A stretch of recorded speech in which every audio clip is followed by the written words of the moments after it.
I didn't meet him in a romantic way. There were no flowers, no music, no slow burn. I met him on the night my marriage ended while rain soaked through my coat and divorce papers bled ink into my purse.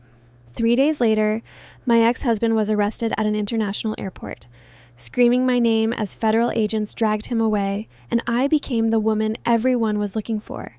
The police wanted answers. Men with no badges wanted silence.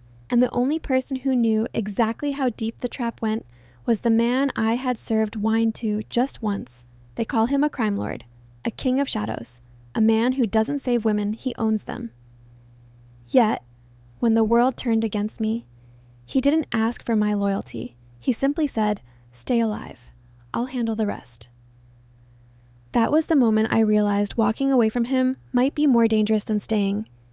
Ella signed the divorce papers just as the rain began to fall, thin and relentless, streaking down the courthouse windows like the city itself was quietly unraveling.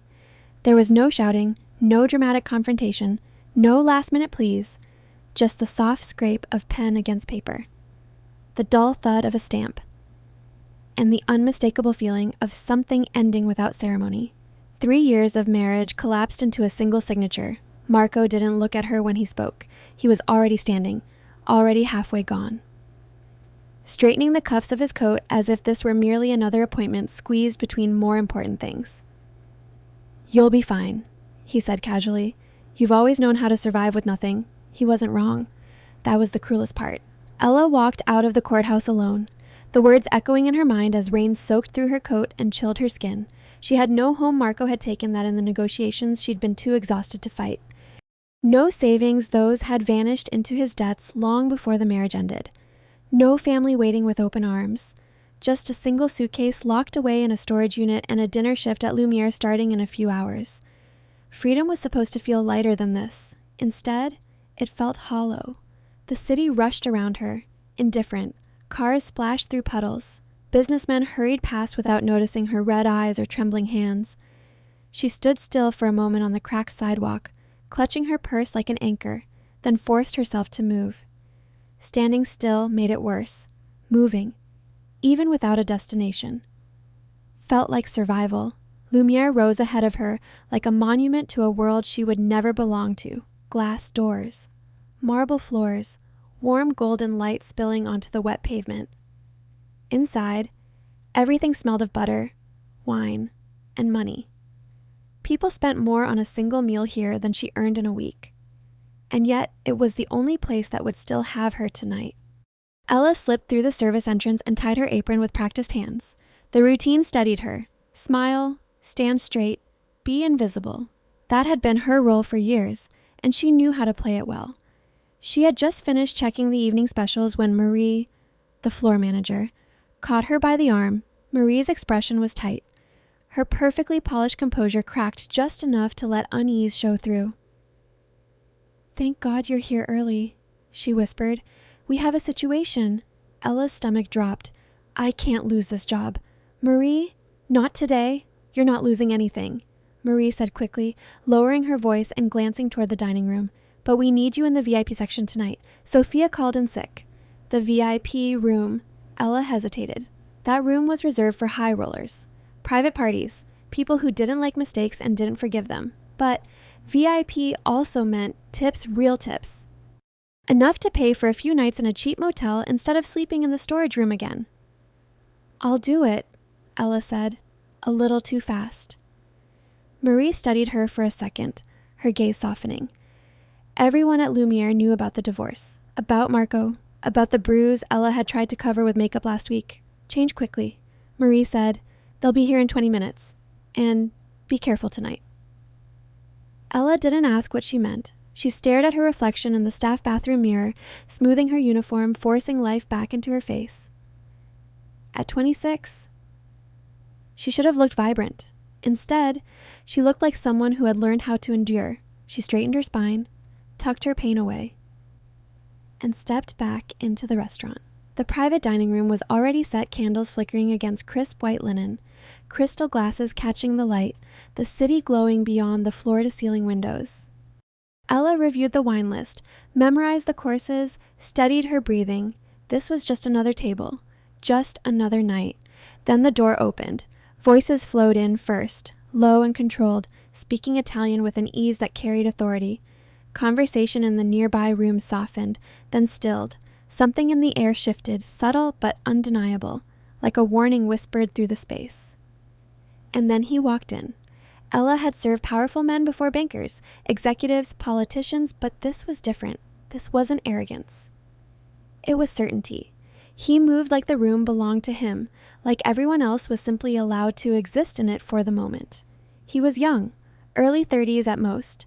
Dressed in a dark suit tailored to perfection, his presence drew the eye, but it was his stillness that commanded attention. Two men flanked him, silent and alert, scanning the room with practiced precision. Ella felt it before she saw it the moment his gaze found her. It was brief. Barely a second. But it was enough. Dark eyes swept over her face, sharp and assessing. Not lingering in appreciation, but pausing in recognition. Her breath caught. An instinctive reaction she couldn't explain. This wasn't the look of a man admiring a woman. It was the look of someone identifying a piece of a puzzle, and then he looked away, taking his seat at the head of the table as if nothing had happened. Ella told herself it meant nothing. She was imagining things.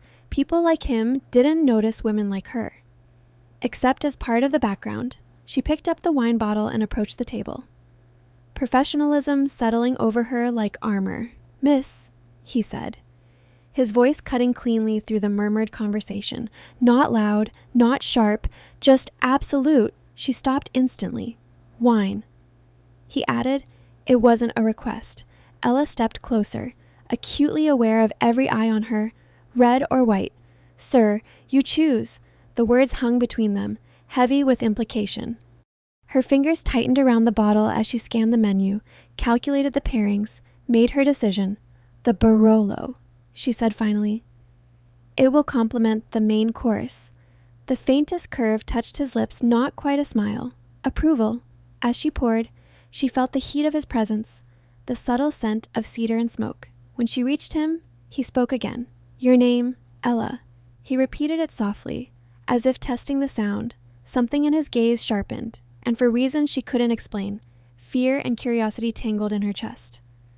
In that moment, standing beneath the glow of candlelight with rain still clinging to her hair and divorce papers heavy in her purse, Ella had the strangest, most unsettling thought, that this man wasn't a coincidence, that he wasn't just another guest passing through her night, that somehow, impossibly, her life had already shifted the instant his eyes found hers. She didn't know it yet, but the woman who had walked into Lumiere that evening, the woman who believed she had nothing left to lose, was already gone, and the cost of being seen was about to be far higher than she could imagine.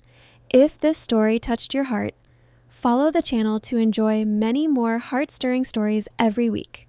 End of part 1.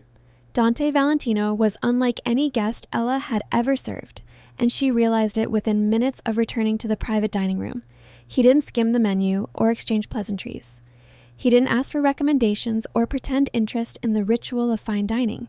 When he spoke, it was not to request but to state expectation. As if the world simply rearranged itself to accommodate his needs. "Wine," he said again later, when the first bottle was nearly empty. "Not please. Not when you have a moment. Just a single word.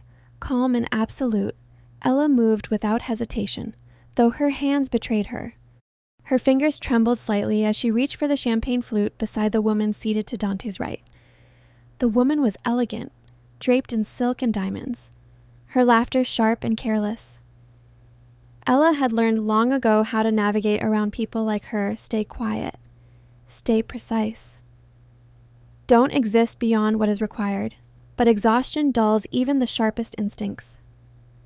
Her sleeve brushed the edge of the glass. The world slowed to a cruel, stretched out second as the flute tipped, the pale gold liquid spilling across white linen and pooling against expensive fabric. The woman shrieked, leaping to her feet.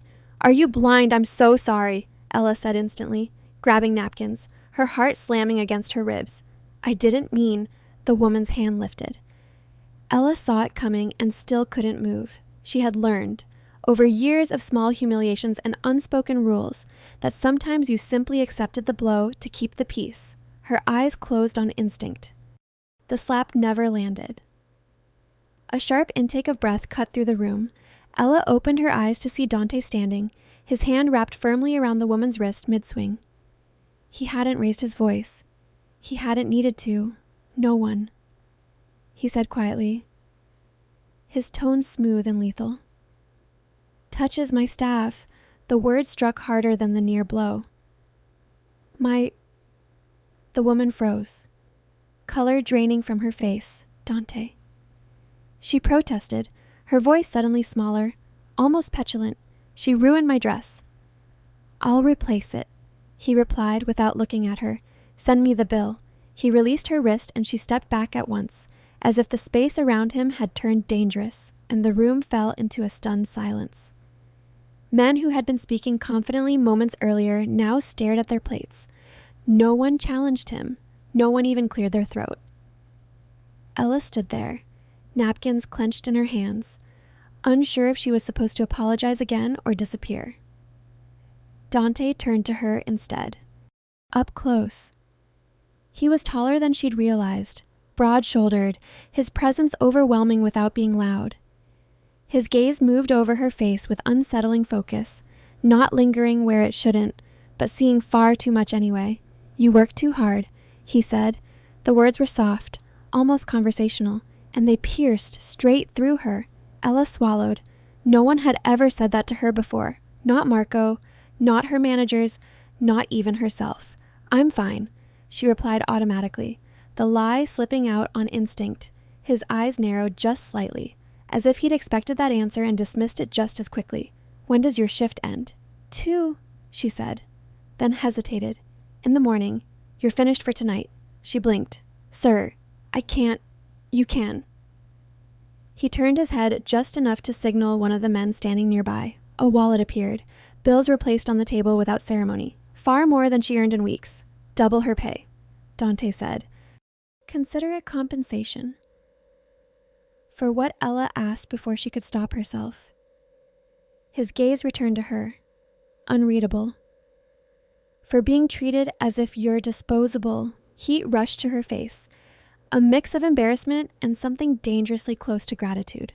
I can't accept this, she said, though her eyes flicked to the money despite herself. You will, he replied calmly, and you'll go home. The word twisted in her chest. Before she could protest again, Dante's hand rested lightly at the small of her back, guiding her toward the door, and the touch was brief, barely there. Yet it sent a shock through her system that had nothing to do with fear. Marie stood frozen near the entrance, her eyes wide. She's done for the night, Dante said, his tone making it clear the matter was closed. Have someone bring her things. 10 minutes later, Ella found herself in the back seat of a black Mercedes, leather soft beneath her fingers, the scent of wealth and power heavy in the air. The city slid past the tinted windows, lights blurring into streaks of gold and white. Only then did the adrenaline fade. Her hands began to shake. She hugged her coat tighter around herself, her mind replaying the evening in fragments the broken glass, Dante's hand stopping the slap, the way the entire room had obeyed him without question. Customers didn't do that. Men didn't do that. Not for someone like her. Where to? Miss, the driver asked. His accent thick. Ella opened her mouth, then closed it again. She couldn't say nowhere and couldn't admit she no longer had a place to return to. 6th Street Motor Lodge, she said finally, naming the cheapest motel she knew. The driver nodded and pulled into traffic. She leaned her forehead against the cool glass, exhaustion washing over her in waves. The money in her purse felt unreal. Dante's voice echoed in her mind. You work too hard. Men like him didn't notice women like her unless they wanted something. That truth had been carved into her over years of disappointment. And yet, nothing he'd done felt transactional. That frightened her more than any obvious threat could have, and the driver's phone rang. He answered in rapid Italian, his posture straightening, his tone respectful. Ella didn't understand the words, but she understood the shift. The car slowed, then it turned. Her stomach dropped. "This isn't the way," she said, forcing calm into her voice. The driver met her gaze in the rearview mirror. Change of plans. Cold crept up her spine. "Where are we going?" He hesitated just long enough to confirm her fear. "To meet Mr. Valentino." The city lights thinned as the road stretched toward the outskirts. Ahead, beyond a guarded gate, she saw the gleam of a private airfield and a jet waiting on the tarmac like something out of another life.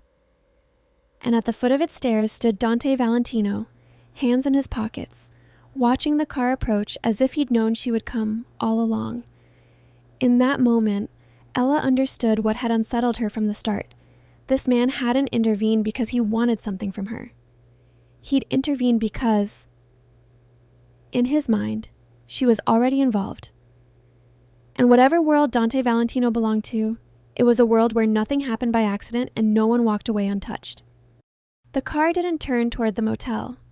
Ella noticed it slowly at first, the way you realize you've missed a step only after your foot has already fallen. The familiar grid of the city thinned out, streetlights growing farther apart, storefronts replaced by stretches of dark road and industrial silence. The hum of traffic faded until there was only the steady rhythm of tires against asphalt and the muted purr of the engine. Her fingers tightened around the strap of her bag.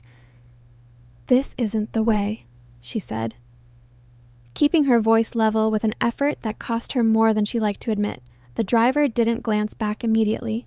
When he did, his expression was polite, unreadable.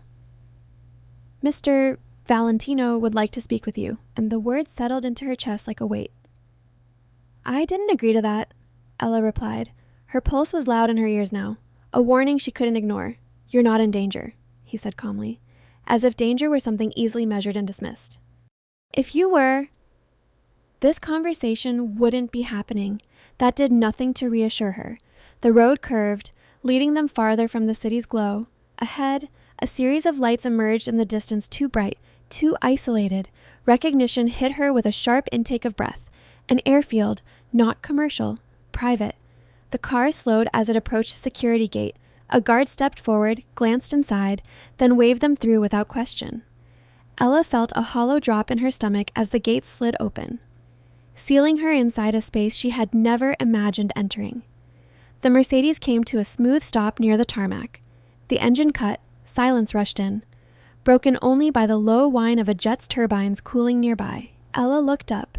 Dante Valentino stood at the foot of the aircraft stairs, hands tucked casually into the pockets of his coat. The wind tugged at his dark hair, the runway lights outlining his figure in sharp contrasts of shadow and gold. He looked completely at ease, as if waiting on private airstrips late at night was as ordinary as standing on a sidewalk, as if the sky itself belonged to him. The driver opened her door. "Miss..." Ella stepped out slowly, the cold air biting through her coat. Her heart hammered, but she forced herself to lift her chin and meet Dante's gaze as she approached. Running would be useless. Screaming would be worse. Whatever this was, she would face it standing.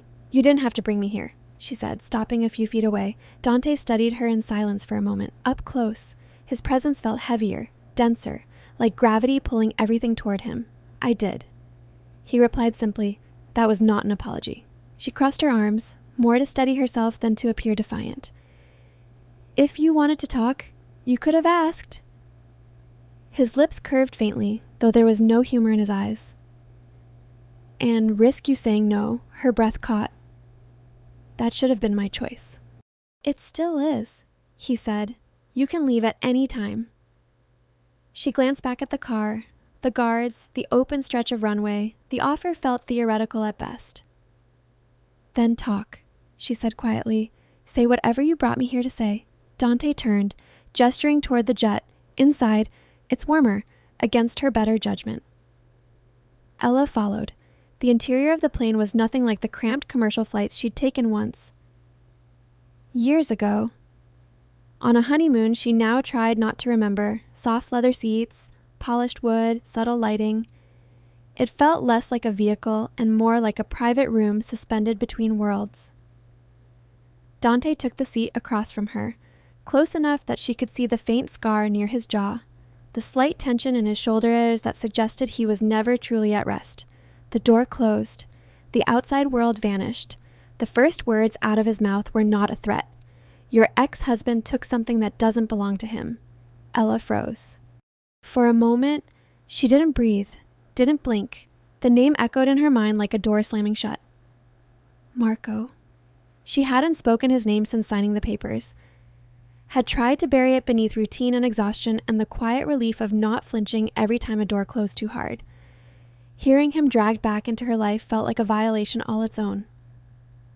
I don't know what you're talking about, she said, her voice brittle. I haven't seen him since the divorce. I know. The certainty in his tone unsettled her far more than accusation would have. Then why bring him up? She demanded. Why bring me here? Dante leaned back slightly, his gaze never leaving hers. Because he made you visible. Her brow furrowed. That doesn't make sense. It will. He reached for a folder resting on the table beside him and slid it toward her. Open it. She hesitated, then did. Inside were documents she didn't recognize at first, shipping manifests, financial transfers, company registrations. Her confusion deepened until her eyes caught on something familiar, her name, printed neatly at the top of multiple pages. What is this? She whispered. A shell, Dante said. A network of them, clean on the surface. Dirty underneath. Ella's hands trembled as she flipped through the pages. Addresses she'd never seen, accounts she'd never opened, her signature. Reproduced with chilling accuracy. This isn't real, she said, shaking her head. I didn't do this. I know. The words came again, steady and unshaken. She looked up sharply. Then why is my name on it? Because your husband needed someone expendable. Dante replied, someone no one would protect. The truth struck with brutal clarity. Marco had always been careful. Always one step ahead. She'd thought his secrets were limited to gambling debts and late nights. She'd never imagined this. He promised me he was done with all of it, she said faintly. He said we were starting over. Dante's expression hardened not with judgment, but with something colder. Men like him don't start over. They hide. A bitter laugh escaped her. So, what happens now? You tell the police. You hand this over and let them decide whether I'm guilty. That depends, he said calmly. On what? On you, she realized. On whether I cooperate. On whether I become useful. The thought made her stomach twist.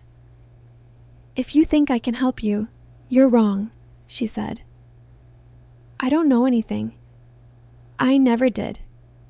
I don't need your information, Dante said. I need your silence. Her eyes widened. My silence about what? About the fact that you exist on this ledger at all. The implication settled heavily between them. Protection. Then, not ownership, not yet, but something dangerously close. You're asking me to trust you, Ella said slowly. Yes. And what do I get in return? He didn't answer immediately. Instead, he leaned forward, his forearms resting on his knees, his voice lowering just enough to feel intimate despite the distance. You get to walk away from this alive, uncharged, unhunted. A pause, then. And you get time.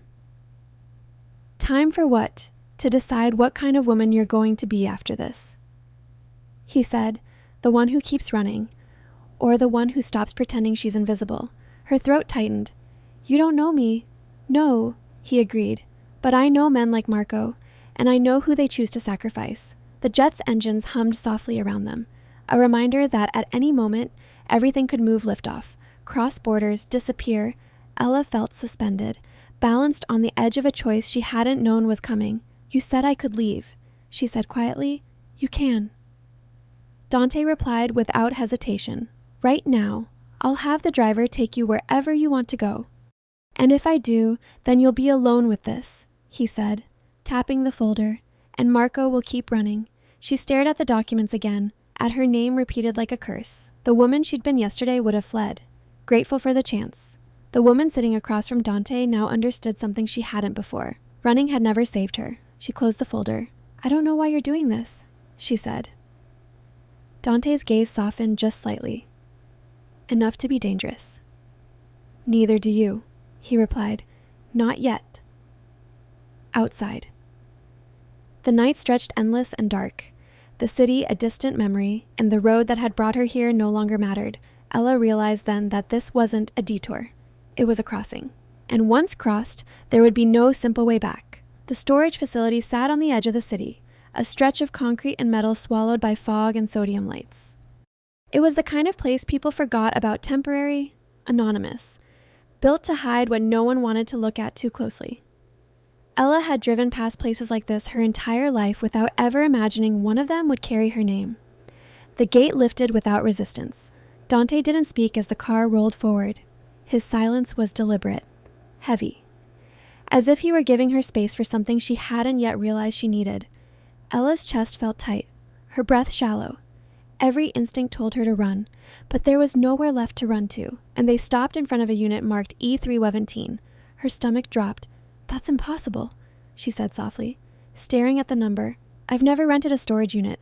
Dante stepped out first, the gravel crunching beneath his shoes. You didn't, he replied.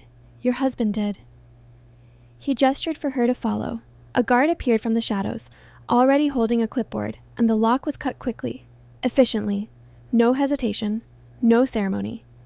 When the metal door rolled upward, the smell hit her first oil, dust, something chemical and sharp enough to sting the back of her throat. The fluorescent lights flickered on, revealing stacks of sealed crates, black duffel bags, and steel cases arranged with obsessive precision. Ella took a step forward, then stopped. This isn't mine, she whispered. Dante didn't answer. He reached into one of the cases and pulled out a folder, then another.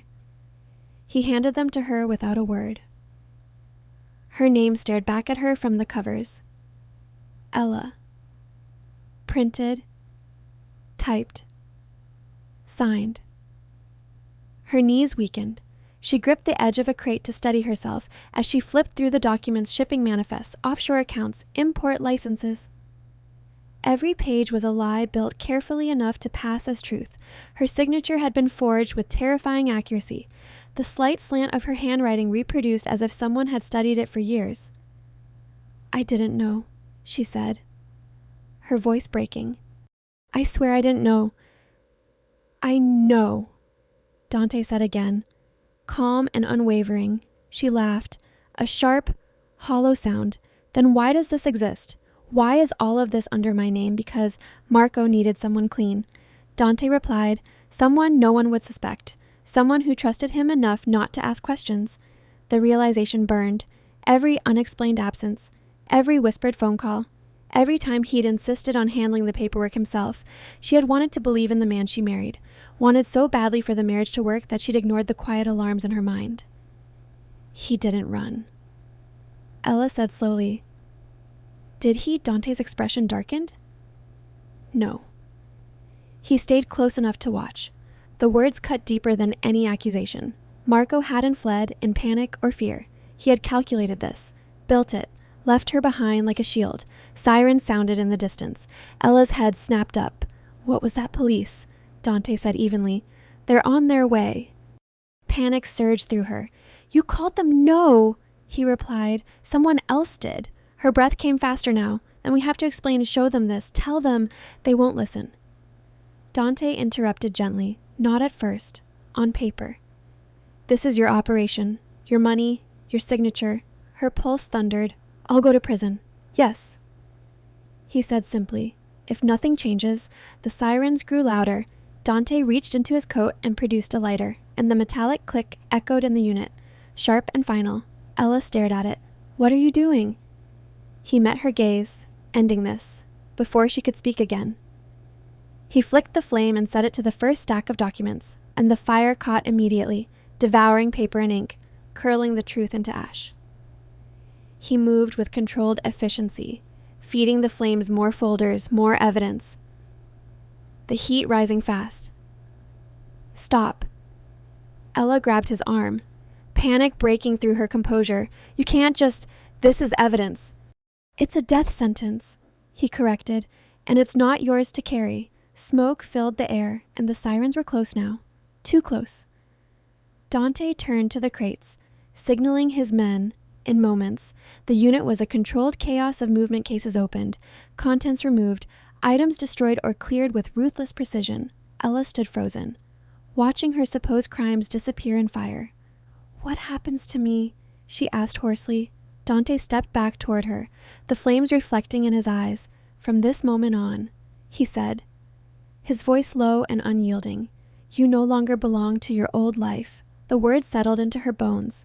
The storage unit burned behind them as they walked away. By the time the police arrived, there would be nothing left but scorched concrete and unanswered questions. Back in the car, the door closed with a heavy finality. Ella stared straight ahead, her hands clenched in her lap. "You destroyed everything," she said quietly. "No," Dante replied. "I destroyed what was meant to destroy you." Silence stretched between them, thick and fragile. "You didn't have to do that," she added. "You could have let them take me." He turned to her then, his gaze unwavering. That was never an option. Her throat tightened. Why? Dante considered her for a long moment. "Because Marco chose you as collateral," he said. "And I don't accept debts paid in people." The car pulled away as police lights flooded the road behind them. Ella watched them fade into the distance, her old life disappearing with them. And the truth was clear now, terrifying in its simplicity. Either she faced the law alone, branded a criminal for crimes she never committed, or she stayed with the most dangerous man she had ever met, a man who burned evidence without blinking and rewrote fate as if it were negotiable. Ella closed her eyes.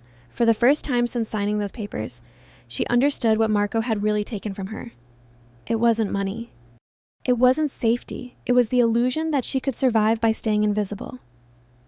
And now, standing beside Dante Valentino, invisibility was no longer an option.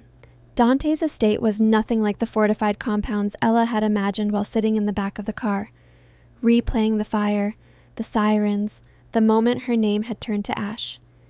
There were no looming towers or iron gates crowned with cameras. Instead, the road curved gently through tall cypress trees, opening onto a modern villa of pale stone and glass. Warm light glowing from within like a promise carefully measured. It was beautiful. And that was what frightened her. "This is where you'll stay," Dante said as the car came to a smooth stop. His tone made it clear the decision had already been made. The front doors opened before they reached them. A woman in her 40s stepped forward, composed and sharp-eyed, her dark hair pulled into a neat bun. "Welcome," she said, her accent soft but unmistakably Italian. "I'm Maria. Take care of her," Dante said. Maria nodded once, her gaze flicking briefly to Ella, then back to him. No questions, no hesitation. Ella followed Maria inside, the warmth enveloping her immediately. The interior was understated elegance, high ceilings, clean lines, muted colors chosen to calm rather than impress. It didn't feel like a hideout. It felt curated, intentional, designed to make someone forget they were being protected at all. Her room overlooked a private garden. Fresh clothes waited on the bed, folded neatly, in her size. A tray of food sat on a side table. "Still warm. I didn't ask for this," Ella said, her voice low. "No," Maria replied gently, "but you need it," and the door closed softly behind her. For the first time in hours, Ella allowed herself to sit. The mattress was impossibly soft, the quiet pressed in around her, complete and unnatural. She should have felt relief, safety, gratitude. Instead, unease crept in. Time passed without measure. Someone knocked and brought tea, later, dinner. No one asked what she wanted. They simply provided. When she ventured into the hallway, she noticed discreet security positioned at intervals, blending into the architecture like shadows given form. She wasn't locked in. She was contained. That night, sleep came in fragments. She woke to silence so complete it rang in her ears. In the early hours, she padded barefoot to the window and looked out over the manicured grounds. Somewhere beyond the trees, the world continued sirens. Traffic, chaos. None of it reached her here. In the morning, Maria appeared again with breakfast. "Mr. Valentino would like you to rest today," she said. "You've had a shock." "I want to leave," Ella replied. Maria studied her for a moment, something like sympathy flickering across her face. That won't be possible today. Ella's chest tightened. Why not? For your safety. Always the same answer. Later. Dante came to see her. He didn't knock.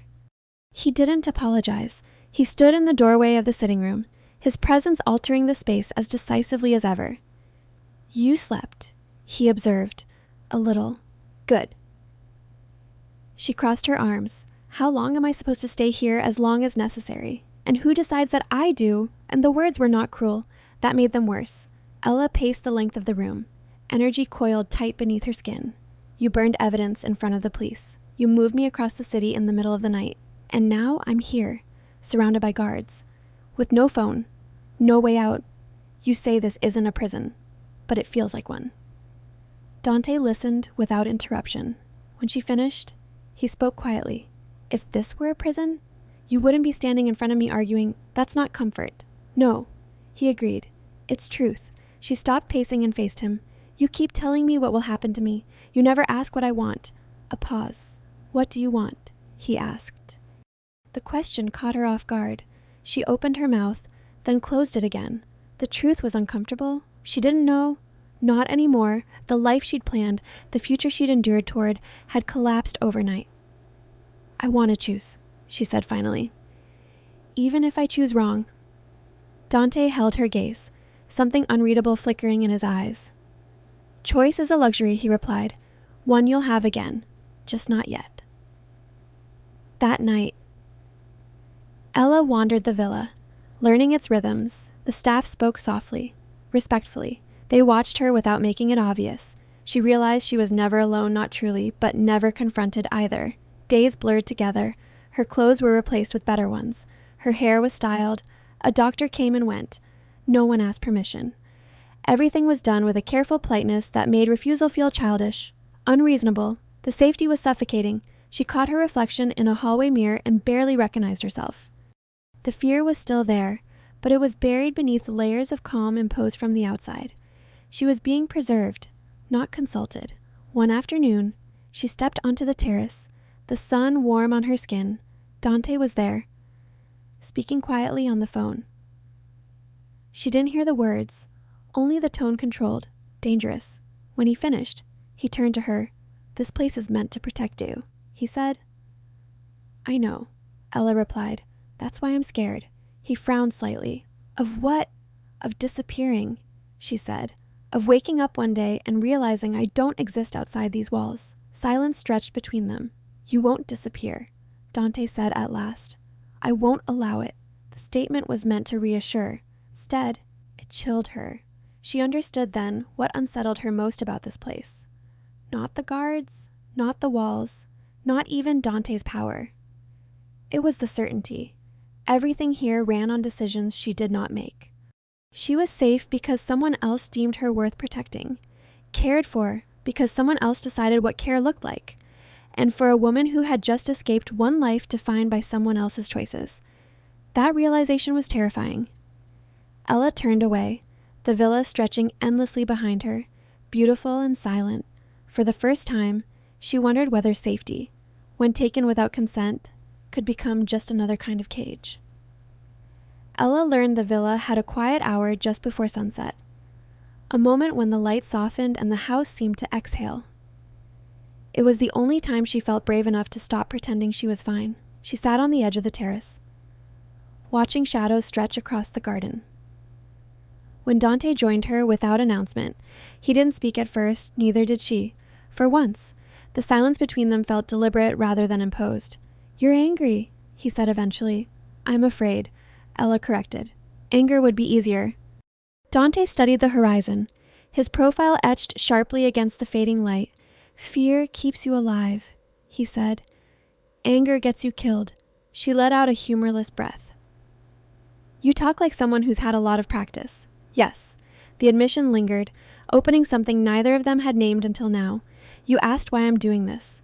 Dante continued, his voice lower, less controlled than usual. I didn't answer you honestly. Ella turned to him, her attention sharpening. Then answer now. He nodded once, as if committing to a decision. I had a sister, and the words landed softly, but their weight was unmistakable. She was older than me. He went on, brilliant, stubborn, and the kind of woman who believed love was enough to fix anything. Ella remained still, afraid that moving might break whatever fragile thread he was holding. She married a man who knew exactly how to hide his violence. Dante said, in public, he was charming, successful, untouchable. At home, he was something else. His jaw tightened almost imperceptibly. She never told us, not at first. She thought it was temporary, that she could manage it, that leaving would be worse. Ella's chest tightened. The words were uncomfortably familiar. When we finally realized something was wrong, Dante continued. She was already isolated. No friends, no money of her own, no way out that didn't involve starting over with nothing. He glanced at her then, briefly, and the look in his eyes made her breath catch. It wasn't pity. It was recognition. I tried to help her. He said quietly, I tried to convince her to leave. And did she? Ella asked, though she already sensed the answer. No, and the word was flat. Final. She stayed. Dante said, because he promised to change, because she believed the version of him he showed the world, because she didn't want to be the woman who failed at marriage. And the sun dipped lower, bathing the terrace in amber light. One night, Dante went on, his voice carefully measured. She called me. She didn't say anything at first, just breathed into the phone like she was afraid the sound of her own voice might alert him. Ella's throat tightened. She could almost hear it, the fear, the hesitation, the hope that someone else would know what to do.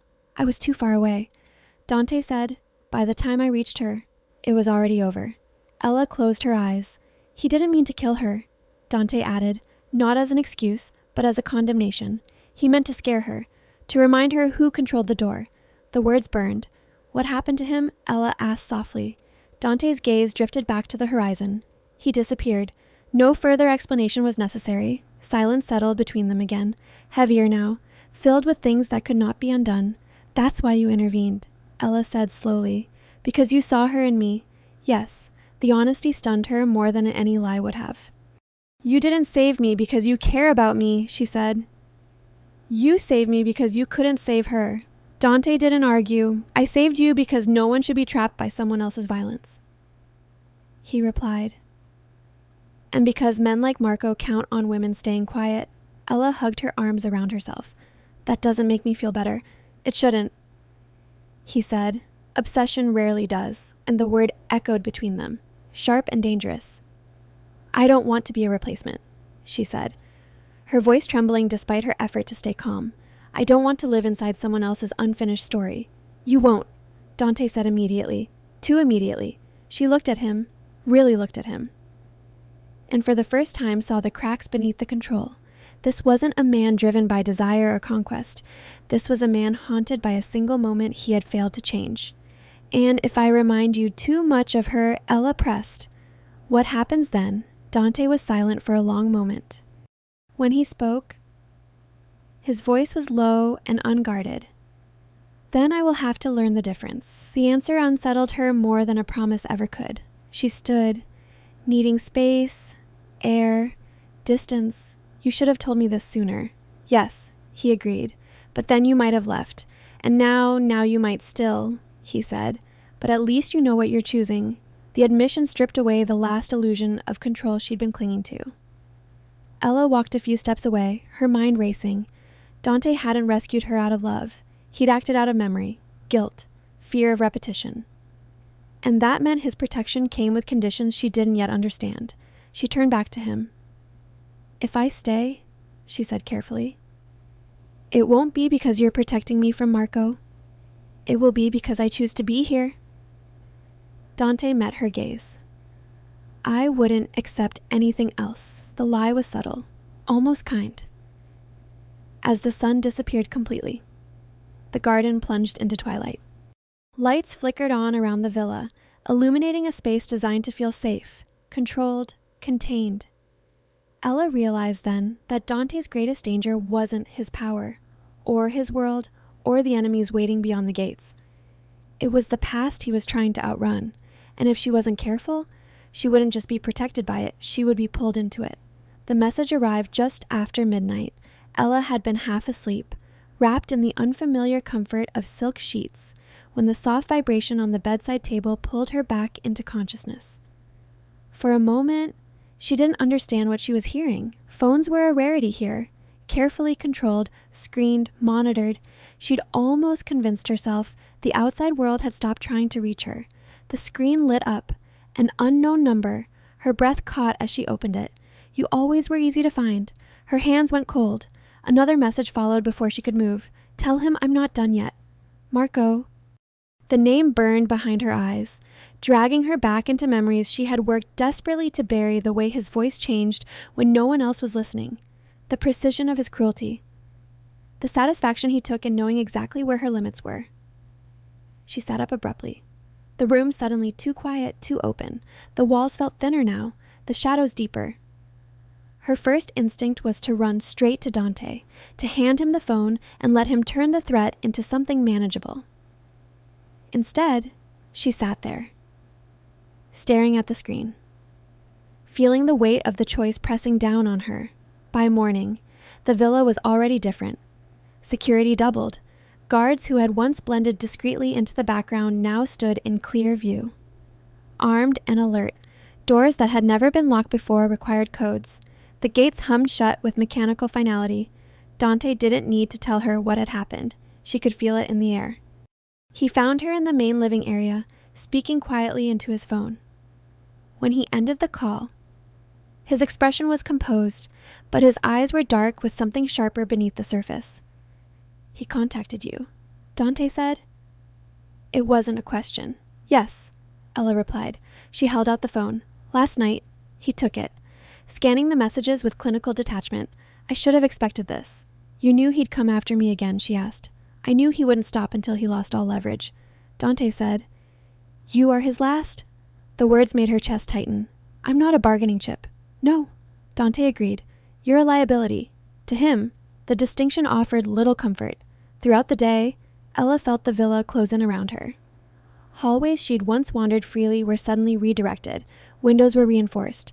Her movements tracked, scheduled, adjusted. She wasn't told to stay in her room, but every option that involved leaving it quietly disappeared. When she stepped outside for air, a guard followed at a careful distance. She stopped walking. He stopped too. I'm not going anywhere, she said. I know, he replied politely. That night, she found Dante in his study, standing by the window with the lights off. The city was a distant glow beyond the trees, unreachable. You're locking this place down, she said. Yes, you're locking me in. He turned to face her. I'm keeping you alive. She took a breath, steadying herself. By making me a prisoner. The word landed hard. This isn't a prison, Dante said again, his voice controlled. No, Ella replied quietly. It's worse, because everyone keeps pretending I have a choice. Silence stretched between them. I didn't ask to be his target, she continued, and I didn't ask to be yours either. Dante's jaw tightened.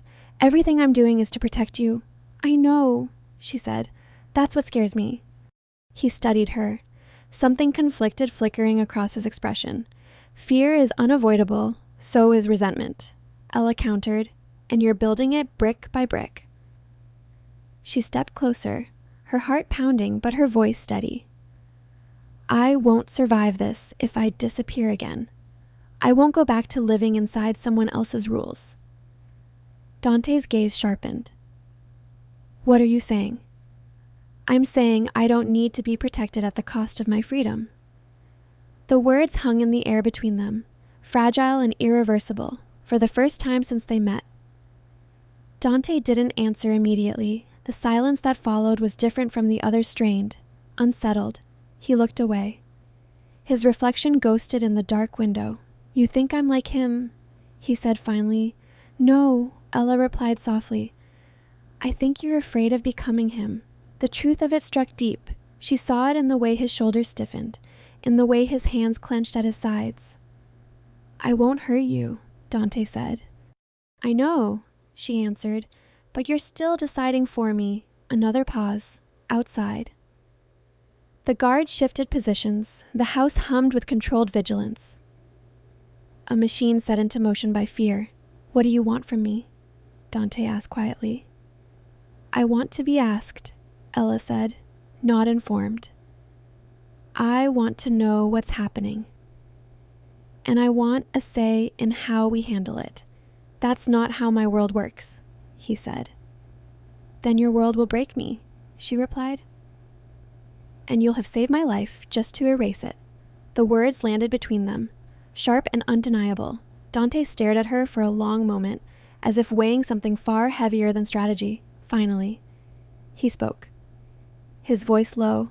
"You're asking for control in a situation that allows none." "I'm asking for dignity," Ella said. "There's a difference." Silence fell again.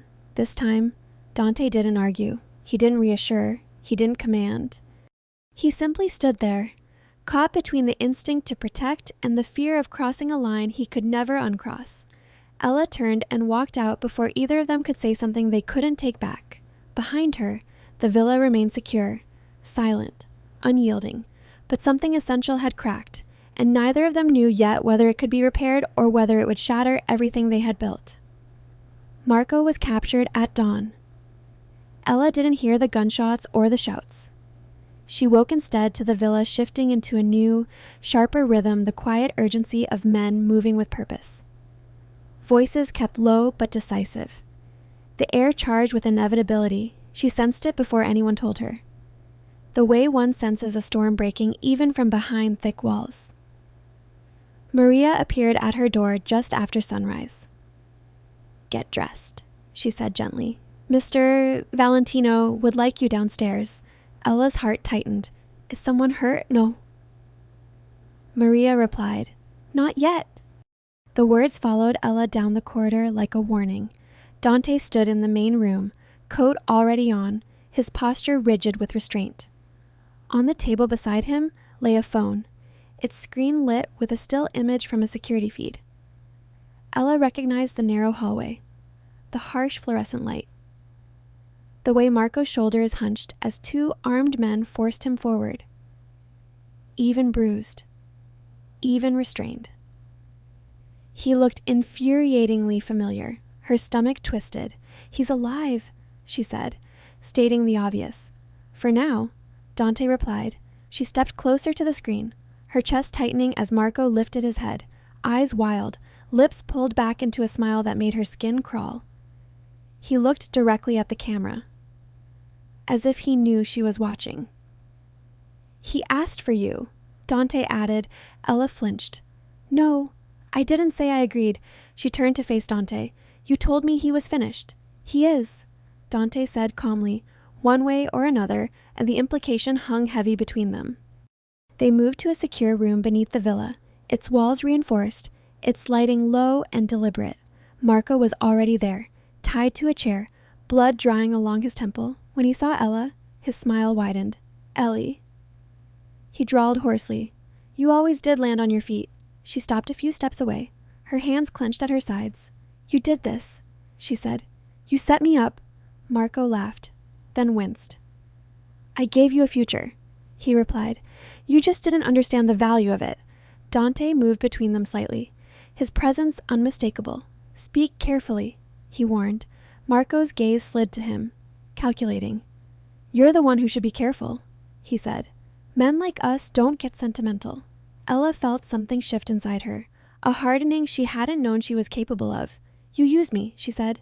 "You hid behind my name because you thought no one would protect me." Marco's smile faltered for the first time. "I knew you wouldn't leave," he snapped. "You never did." Dante's hand tightened at his side. "This ends today," Dante said. "You'll never come near her again," Marco scoffed. "You think prison will hold me? No." Dante replied, "I don't." He nodded once to the men standing by the door. Ella realized then what was about to happen. Her breath caught. "Dante," she said quietly. He didn't look at her. "He won't leave this room. You're going to kill him," she whispered. Marco laughed again, brittle and taunting. "Is that what you told her, that you're her savior?" Ella stepped forward despite herself. "Stop," she said. "Both of you." Dante finally turned to her. His eyes were dark, conflicted, burning with something dangerously close to fury. "This is the cleanest solution," he said. "The safest." "For who?" she asked. For you, the answer struck her harder than any threat. She took another step closer. If you do this, she said, her voice trembling but steady, you don't do it for me. You do it because it's easier for you to live with. Dante's jaw tightened. You told me you didn't want to become him, she continued, glancing at Marco. This is how it happens. Marco snorted. Don't listen to her. She's afraid. Yes, Ella said. I am, but not of him. Dante closed his eyes briefly, a flicker of restraint passing over his face. The room felt impossibly small, the air thick with the weight of the moment. If you kill him, Ella said softly, then everything you've done for me becomes a debt I can never repay. I will always wonder whether I'm standing beside you because I chose to, or because I owe you my life. Dante opened his eyes. The men waiting shifted uneasily. Marco's grin faltered, sensing the balance tipping. You don't deserve mercy, Dante said to Marco. No, Marco agreed, his voice tight now, but you'll give it anyway. Dante turned back to Ella. He won't stop. He said, you know that. Then let him face the world, she replied. Not your darkness. Silence fell, finally. Dante nodded to one of his men. Call it in. Marco's head snapped up. What? Turn him over, Dante said. Every file, every account. I want him buried in the system. Marco erupted then, thrashing against his restraints. You can't do this, he shouted. You think prison is worse than death. Dante leaned in close, his voice low and merciless. For men like you, he said. It is. The guards dragged Marco away, his curses echoing down the corridor until they dissolved into silence. When the door closed, Ella realized she was shaking. Dante stood very still, the tension draining slowly from his frame. He hadn't chosen blood. Not this time. You could have ended him, she said quietly. Yes. And you didn't. No. For me. Dante finally looked at her, something raw and unguarded in his eyes. For you. He confirmed. She let out a breath she hadn't realized she'd been holding. Thank you. He shook his head slightly. Don't thank me, he said. This choice will follow us. I know, Ella replied. As they stood there, the reality settled between them. This was not a victory, but a turning point. Dante had spared a life at the cost of certainty. He had chosen restraint over instinct, her voice over his own, and Ella understood then that this decision bound them together more tightly than violence ever could, because blood was easy. It was choosing not to spill it that changed everything. The villa was quiet in the days after Marco's arrest, the tension that had once hummed through its walls easing into something cautious and unfamiliar. Guards still stood at their posts, but their presence no longer felt sharp, no longer coiled around her like a warning, for the first time since arriving. Ella sensed the difference between being protected and being held. Dante summoned her one evening as the sun began to sink, the sky bleeding into shades of amber and blue. He waited in the open courtyard, where the air felt less controlled, less scripted. There were no men standing behind him this time, no phones in his hands. I've arranged everything, he said as she approached. Her chest tightened. Everything for what? For you to leave? The words landed gently, almost tenderly, and yet they struck with surprising force. I can have you relocated tonight, Dante continued. New documents. A place of your choosing. No one will follow. No one will interfere. She searched his face, looking for the familiar calculation, the hidden condition, and there was none. You're letting me go, she said slowly. Yes. Just like that. Why now, she asked. Because if you stay, he replied. It has to be your choice, not fear, not gratitude, not obligation. The honesty unsettled her more than any demand ever could. She didn't answer right away. Instead, she walked the grounds one last time, committing the details to memory, the gravel paths, the olive trees, the distant hum of the city beyond the gates. This place had sheltered her, changed her, and almost erased her. Leaving it felt like stepping off the edge of something she hadn't yet named. Her bags were already packed when she returned to the courtyard. Dante stood beside a waiting car, his posture relaxed in a way she'd never seen before. If you change your mind, he said. You know how to find me, And if I don't, she asked, then I'll respect it. She hesitated, then stepped closer. No trackers. None. No guards watching from the shadows, and none. No debts. He met her gaze steadily. None. She nodded, the finality of it settling in. The driver opened the door. Ella paused, one hand on the frame, her heart pounding with the weight of the moment. You won't come looking for me, she said. No, Dante replied. If you walk away, I will let you disappear. The word twisted something deep inside her. She got into the car, and the city unfolded around her again, loud and imperfect and alive. The motel room was small, the bed narrow, the air tinged with the smell of cleaning chemicals and exhaust. It should have felt like a downgrade. Instead, it felt real. She slept deeply for the first time in weeks. Days passed. Ella took long walks without an escort, drank coffee in crowded cafes, listened to strangers argue and laugh. No one watched her. No one told her where to go or what to wear. She found work under a different name, something temporary and unremarkable, freedom. She realized, wasn't grand, it was quiet, and yet, something was missing. She caught herself checking reflections in windows, half expecting to see Dante's silhouette behind her. She remembered the way he had listened when she spoke, even when he disagreed, the way he had chosen restraint when blood would have been easier. She wasn't afraid of him anymore. She was afraid of what she felt when he wasn't there, one night.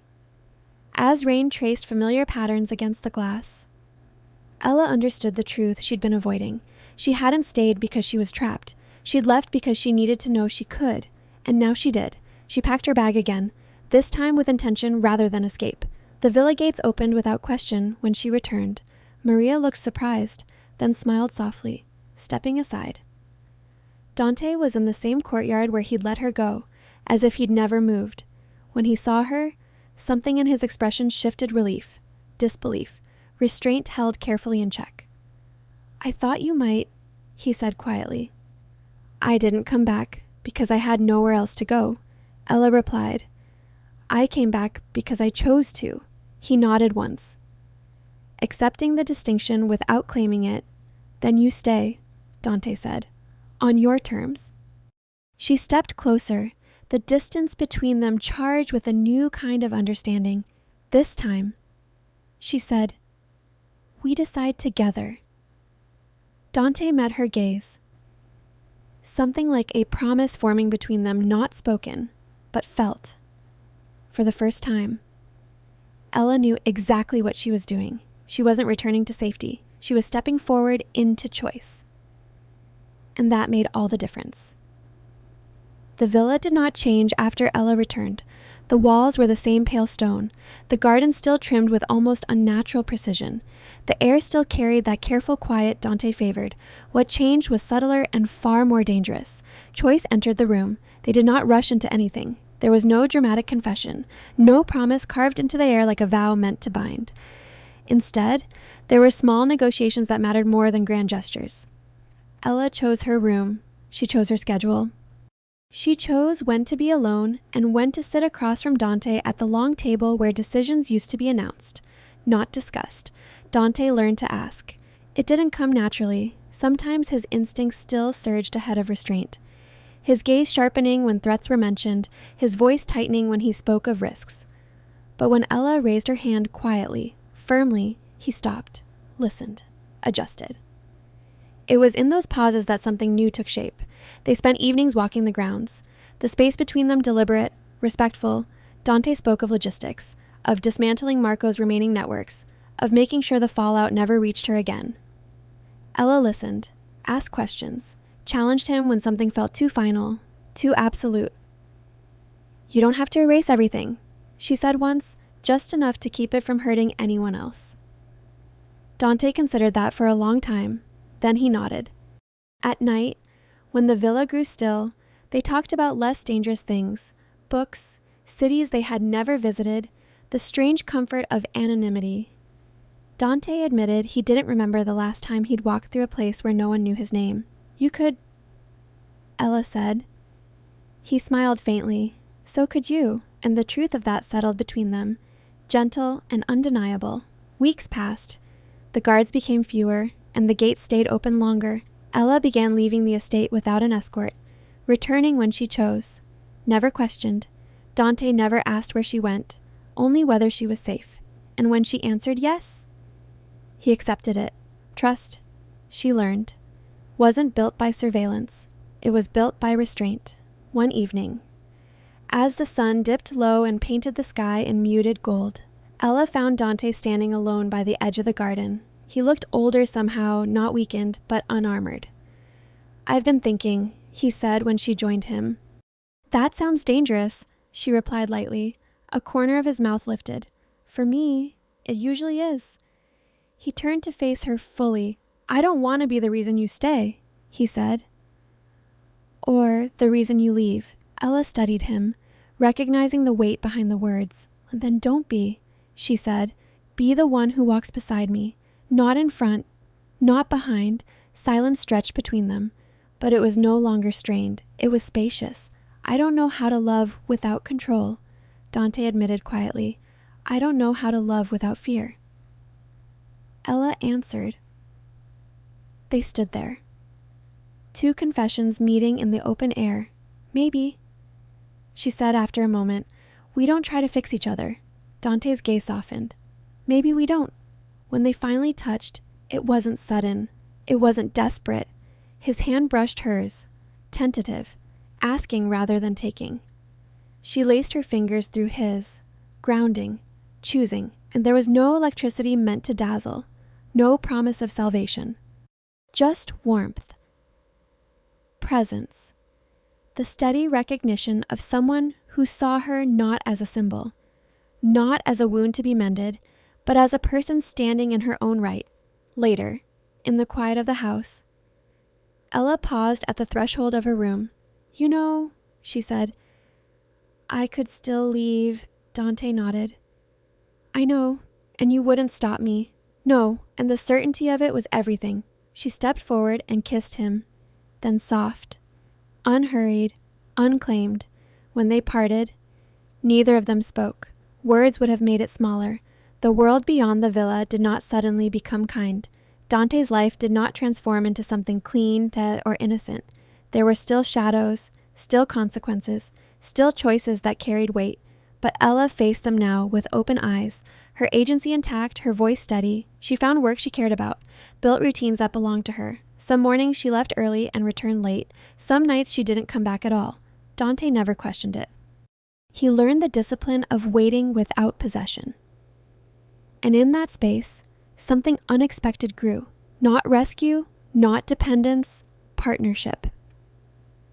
On the anniversary of the day she had first walked out of the courthouse, rain falling just as it had then, Ella stood on the terrace with a cup of coffee warming her hands. Dante joined her, silent, attentive. "A year ago," she said, "I thought survival meant enduring whatever came next. And now," he asked, "now I know it means choosing." She replied, "Even when choosing is harder." Dante nodded, especially then, and they watched the rain together, not touching, not separate, simply side by side. They were not healed, not redeemed, not absolved of the past. They were something quieter and stronger, two people who had stepped out of ruin, carrying their scars without pretending they didn't exist. Two people who understood that love was not a cage, nor a rescue rope, but a decision made freely. Again and again, they had survived. And for the first time, survival was not the end of the story. It was the beginning they chose.